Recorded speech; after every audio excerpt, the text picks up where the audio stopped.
I believe that at the crossroads of neoconservatism, the inbuilt conservative instinct meets a hardened and tested philosophy which not only defends natural right and certain absolutes, but provides the antidote to the greatest philosophical disaster of our time, that is, the disaster of relativism.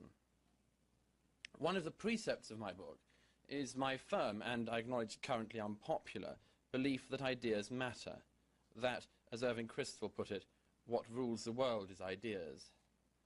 To that end, I trace how the neocons came out of the academy into Washington and then into the consciousness of our time. And if anybody doubts that it is thoughts and ideas which rule the world, one need only look at the results of relativism, the abiding philosophy of the left, and therefore of much of the West. What began as a philosophical nightmare now has real and devastating impact on our body politic. Take the recent events in Lebanon and northern Israel, which I've just come back from.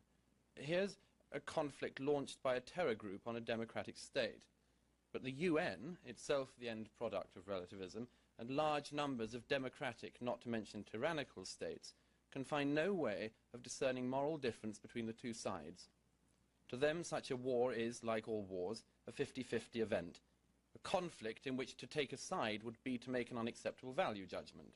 And of course, the urgent necessity, therefore, is regarded not to be the disarmament or disbandment of Hezbollah, but ceasefire, as though a return to the status quo ante is a victory for peace, rather than a mockery of it. Vast populations in the West and governments, such as that of France, can apparently now find no difference between a democratic state and a terror group, between an aggressor and a defender, between a state whose intention is to save civilian life and a terror group intent on maximizing civilian casualties, between a state that builds bunkers to protect civilians from missiles and a terror group that builds bunkers to protect its missiles and then uses civilians to protect those bunkers. Relativism has created a soup in which the most childish as well as the most pernicious ideas now flourish. It's no wonder that so many people, like the BBC, rely on body counts to decide who's right. Of course, it's not hard to point out to them that this doesn't quite work. Germany lost more troops in the last war than Great Britain, but it didn't make Germany right. But this is not about right and wrong. It's about a nightmarish, nihilistic and lost philosophy desperately scouring to find moral measurements in a world which they've made entirely relativist. No wonder they can now find few other signals of legitimacy other than that they believe is provided, for instance, by suffering. Thus the emergence of Cindy Sheehan. No human being could feel anything but sympathy for the loss of her brave son, but does the fact that she lost a son really give her moral authority or military know-how? Maureen Dowd, the resident clown on the New York Times, certainly thinks so. A little while ago she described Cindy Sheehan's moral authority as absolute, which goes to demonstrate, as if it needed demonstrating, that relativists end up by becoming absolute relativists, with hierarchies and peculiar papacies quite of their own. But the result of relativism and its practical consequences do not stop at the equivalencing of democracies and tyrannies, terrorists and free men. Because relativism gives equal credit to the wrong and the right, it can, and does, end up with a single result, which is that the wicked is unnaturally elevated and the good maligned, the malignant raised up and the right brought low. Such a philosophical problem now affects not only our foreign policy, but the very existence of the West at home. The absurd and disingenuous proselytizing of multiculturalism over the last few decades is just such a case. This is not about the whole world becoming a melting pot, and nor is it about people being nice to each other. It's about making the West the laboratory for an experiment which can lead only to the destruction of the West. I have sympathy here with Kristol's description of multiculturalism as much a war against the West as Nazism and Stalinism ever were, and Samuel Huntington's claim that multiculturalism is in its essence anti-European civilization, an anti-Western ideology. On this question, and on this subject, the degradations of Europe and the problems of America constitute, as so often, the same problem. Border control and immigration issues here in the US have at their root exactly the same dilemma that Europeans are facing with their Muslim and other immigrant populations. At the root is the simple question of how the West can remain the West, how the West can remain a cultural and not just a physical entity, rather trying to make sure the West isn't just one in a sort of set of lifestyle-like options in which you might choose the Western tradition, but then on the other hand, if jihad's your bag, then that's fine too. An interesting mix to the dish, except that with all those ingredients going in, something overloaded it, and the whole Petri dish turned sour. Thus it is that Western governments, from America and Canada to Britain and Europe, can find no way to expel from their midst or even make stands against people who not only reject the societies which give them shelter, but actually plot against them. Canada has the sobering case of the Carter family, who have provided so many terrorists to the jihad that Mark Steins referred to them as perhaps Canada's principal contribution to the war on terror. In 2004, Mrs. Carter returned to Canada with a surviving jihadist son who required medical attention from the latest al-Qaeda shootout with the Pakistani forces that he'd been involved in. And not for Mrs. Carter the humility of the grateful applicant, but the simple statement, "I'm a Canadian and I'm not begging for my rights. I'm demanding my rights." Mrs. Carter's ungracious demand is echoed across the West from opportunist Islamists who take from us even as they plot to destroy us. Looking for a rational reason to protect ourselves, we seem to have forgotten the most rational reason of all, survival.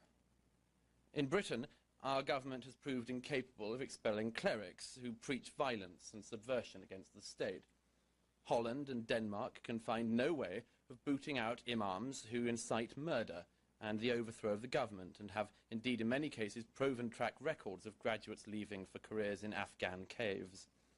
And of course, in Britain, only last month, the Home Secretary was once again forbidden by the law courts to expel a group of Afghan men who are only in Britain because they arrived a few years ago illegally on a plane.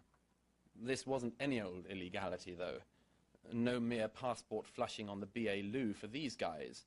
They arrived in Britain on a plane they hijacked themselves. And for all the guns, terrorism, and terrorized innocents involved, the British state, after many years, can still find no reason or any way to violate the human rights of hijackers by asking them to leave the country.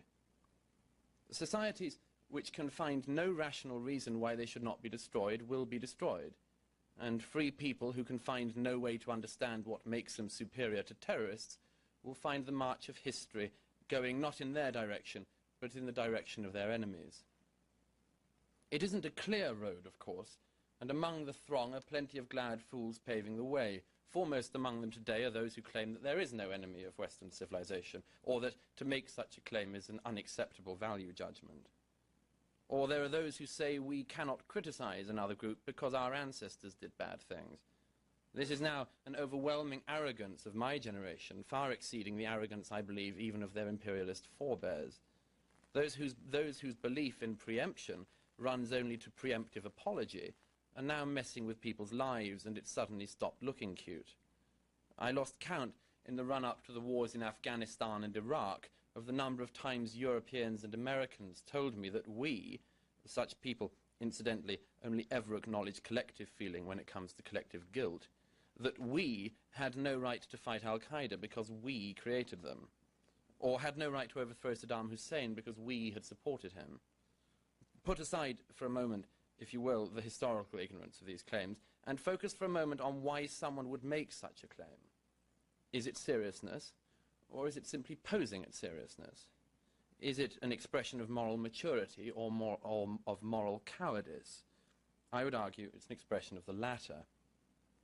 Only a generation brought up on a diet of self-esteem and ignorance could so continually parade under the not in my name inanities of the anti-war left, in which immersion in activism is actually an opt-out from action, where you never have to deal with a tyrant or genocide, because if you glance around, you can pretty much always find someone from the West in the background who you can blame and claim makes action not only illegitimate, but, that terrible word, hypocritical.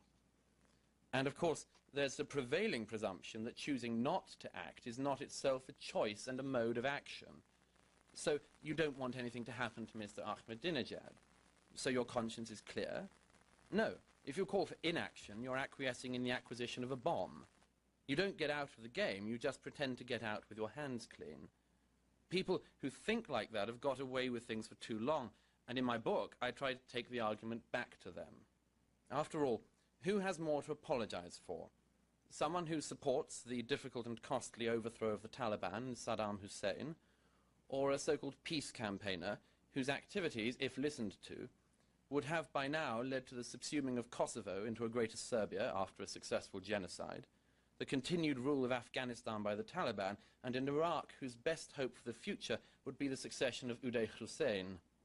This isn't conscience, it's ignorance.